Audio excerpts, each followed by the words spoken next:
अस्सलाम वालेकुम नाज़रीन, मैं हूं आदिल जाट। नाज़रीन, इस वक्त मुल्क पाकिस्तान में इलेक्शन तो 3 दिन हो चुके हैं, हो गए हैं, लेकिन किसी तरफ कोई फैसला तकमील की तरफ नहीं जा रहा।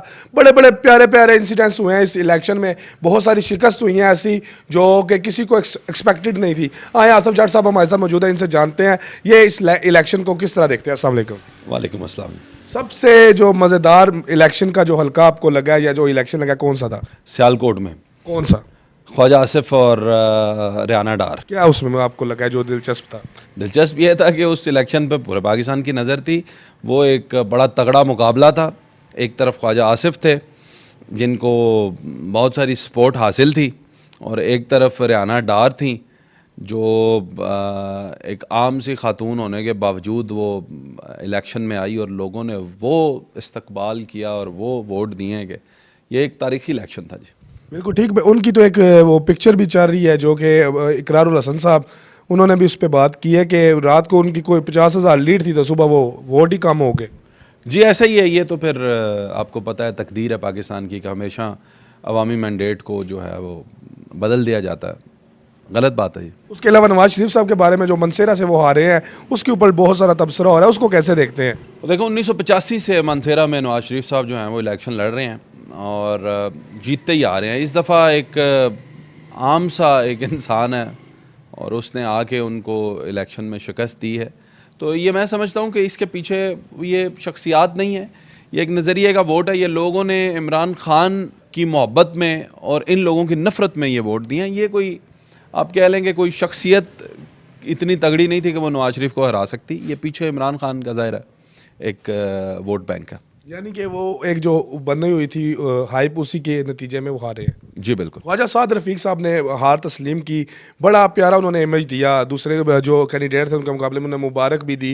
तो ये बाकी जगह पे नहीं हुआ कि जो कोई हारा है तो उसने ट्वीट कर दिया, किसी ने मीडिया पे इल्ज़ाम लगा दिया, किसी ने स्टैब्लिशमेंट पे इल्ज़ाम लगा दिया, किसी ने फ़ौज पे इल्ज़ाम लगा दिया। इल्ज़ामों का सिलसिला चल रहा है। सिर्फ एक ही वो ट्वीट बड़े मज़े का है। देखें बात यह है कि ख्वाजा साद रफ़ीक होना आसान बात भी नहीं है ना, मुश्किल है। सियासत के अंदर कम लोग हैं जो ख्वाजा साद रफ़ीक के कैलिबर के लोग हैं।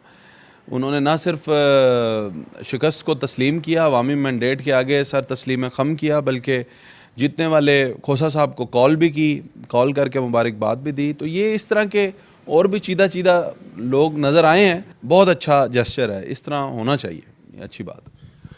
ट्वीट एक आया सुबह बड़ा प्यारा सा, सिद्धू मूसे के गाने वाला उसे कैसा देखते हैं और उसके बारे में क्या कहते हैं? राना साहब जो है ना वो थोड़े से पंजाबी में कहते हैं ना पोंथला आगे ने। अब राना साहब सोच भी नहीं सकते थे कि उनको फैसलाबाद में ही शिकस्त हो जाएगी। वो शिकस्त हुई, उसके बाद उन्होंने राना साहब को ना टोटो में चीज़ें मिलती हैं, पता नहीं किस किस्म के टोटो में उनके पास वीडियोज़ आती हैं या वो मंगवाते हैं। तो ये भी किसी ने उनको टोटा भेजा है, कटा हुआ क्लिप है।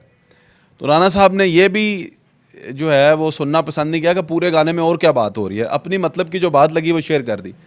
उसमें उनके मतलब की बात थी कि मीडिया वाले झूठ बोलते हैं, बार बार ये औरतों के साथ बैठ के तबसरे करते हैं। हालांकि उससे पहले सिद्धू मूसेवाला उस गाने में सियासतदानों को तनकीद इस तरह सख्त कर रहा है, वो कह रहा है कि लीडर ने इतने हकदार गोली दे, और राना साहब सुन लेते तो राना साहब इस तरह की बात ही ना करते। फिर उन्होंने ये भी कहा कि दबी ना तो पुत्रा दुनिया सवाद लेंदी है। तो ये राना साहब ने वो शायद पूरा गाना नहीं सुना, जल्दबाजी में लिख दिया।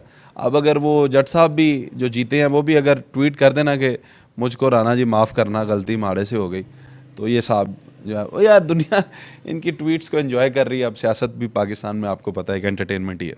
देखें हमारे पास उसके अलावा कोई इवेंट भी नहीं है ना, 5 साल बाद आता है। तो अभी कब तक आपको लगता है कि ये इसका रिजल्ट एक्सपेक्टेड है आ जाएगा? हाँ बस अब थोड़े से ही हल्के अंडर 10 हल्के जो हैं वो रह गए हैं, और उसका अब जो भी रिज़ल्ट आए अवाम इख्तलाफ रखेगी। इलेक्शन कमीशन का काम 5 साल सिर्फ ये होता है कि ये तैयारी करना है कि 5 साल बाद इलेक्शन कैसे हो। अगर 5 साल बाद ऐसे ही इलेक्शन करवाने हैं तो मेरा ख्याल है इस अदारे की ज़रूरत ही क्या है। आप आउटसोर्स कर लें कोई इदारा जो आके आपको इलेक्शन करवा दे। एज अ तजिया निगार किसे वज़ीर आज़म देख रहे हैं? अभी कुछ नहीं कहा जा सकता आदिल जट साहब। ये खिचड़ी पकेगी, ये हुकूमत एक खिचड़ी की हुकूमत होगी, इसमें मिक्स सब्जियों की हुकूमत होगी, और इसमें हर सब्ज़ी ये कहेगी कि मैं ज़िम्मेदार हूँ। और बाद में जब कीचड़ उछालने की बारी आएगी तो पीडीएम ने क्या किया, हुकूमत मुश्तरका तौर पे किया, अब एक दूसरे के ऊपर कीचड़ ठाल, भाई इसने ये कर दिया, इसने ये पीडीएम ही समझ ले आएगी। पीडीएम ही आएगी, लेकिन कोई नज़र तो होती है ना इंसान की कि अभी 3-4 लोग ही हैं जिनमें से कोई एक नाम आप दें जिसके ज़्यादा चांसेस हैं। नहीं, सबसे ज़्यादा तगड़े चांसेस जो हैं वो बिलावल भुट्टो जरदारी के। नवाज शरीफ साहब के नहीं? नवाज शरीफ साहब के चांसेस कम हैं क्योंकि उनके पास पंजाब में तो बहुत अच्छे नंबर्स हैं, वफाक में उनके पास नंबर्स वीक हैं, आज़ाद कैंडिडेट्स के नंबर ज़्यादा हैं और पीपल्स पार्टी के भी नंबर ज़्यादा हैं और पीपल्स पार्टी के कम है मुस्लिम लीग नून से, लेकिन आज़ाद कैंडिडेट्स के नंबर ज़्यादा हैं। उनके ज़्यादा है। उनके साथ अगर पीपल्स पार्टी मिल जाए तो फिर तो अगर इनके साथ एमक्यूएम भी मिल जाए तो इनके आज़ाद के नंबर बराबर हो जाते हैं किन के साथ?